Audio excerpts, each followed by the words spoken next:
क्योंकि जिस तरीके से अब हिमाचल प्रदेश की सरकार अपने गवर्नमेंट ऑफिशियल्स को भी पैसे नहीं दे पा रही है, सैलरीज नहीं दे पा रही है, तो यहाँ पे नेशनल हेराल्ड और इंडिया को पैसे मिल रहे हैं, एटीएम की तरह यूज़ किया जा रहा है, ये आरोप लगाया जा रहा है।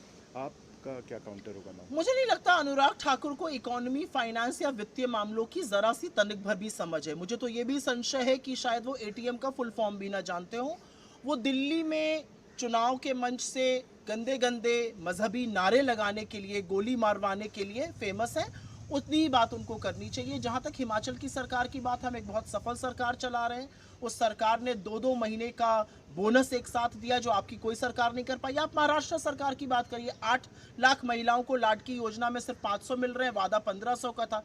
इसके बारे में आप चर्चा नहीं करेंगे। लेकिन अनुराग ठाकुर जी को मुझे नहीं लगता कि नेशनल हेराल्ड के मामले में यंग इंडियन क्या है, एजेएल क्या है, ये अखबार क्यों छपता था, यंग इंडियन जो है वो सेक्शन 25 और अब नए कंपनीज एक्ट के सेक्शन 8 की एक नॉट फॉर प्रॉफिट कंपनी है।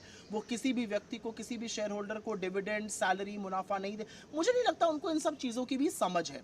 वो बीजेपी में है, उनको दिखाना है कि वो कितनी नफरत गांधी के खिलाफ उगल सकते हैं, कांग्रेस के खिलाफ उगल सकते हैं, वो काम कर रहे हैं। लेकिन मुझे ऐसा लगता है उनकी दक्षता जो है वो गोली मारो जैसे नारे लगवाने में, उनको वो काम करना चाहिए। वित्तीय मामलों की और फाइनेंस मैटर्स की उनकी जितनी नासमझी उसको दुनिया को दिखाने की क्या जरूरत है। केंद्रीय मंत्री हरदीप सिंह पुरी हैं, उन्होंने भी अपना पक्ष रखा। उन्होंने कहा कि जब ईडी की चार्जशीट फाइल हुई है, कांग्रेस ने इसे पॉलिटिकल वेंडेटा कहा और उसके बाद उनको एडवाइस किया है कि मिसलीड कर रहे हैं अपने खुद के पार्टी वर्कर्स को, और पार्टी वर्कर्स को तो अपने लीडर्स के खिलाफ ही खुद प्रोटेस्ट कर लेना चाहिए, क्योंकि ये ओपन एंड शट केस है फ्रॉड का उनके हिसाब से। आपका क्या जवाब रहेगा? 12 साल के पुराने केस में 365वें दिन आपको चार्जशीट फाइल करनी पड़ रही है, और उस केस में मनी लॉन्ड्रिंग की बात आप कर रहे हैं जिस केस में एक पैसे का लेन देन नहीं हुआ है। तो हरदीप पुरी जी को भी अंश मात्र नहीं पता है इस पूरे केस के मामले में।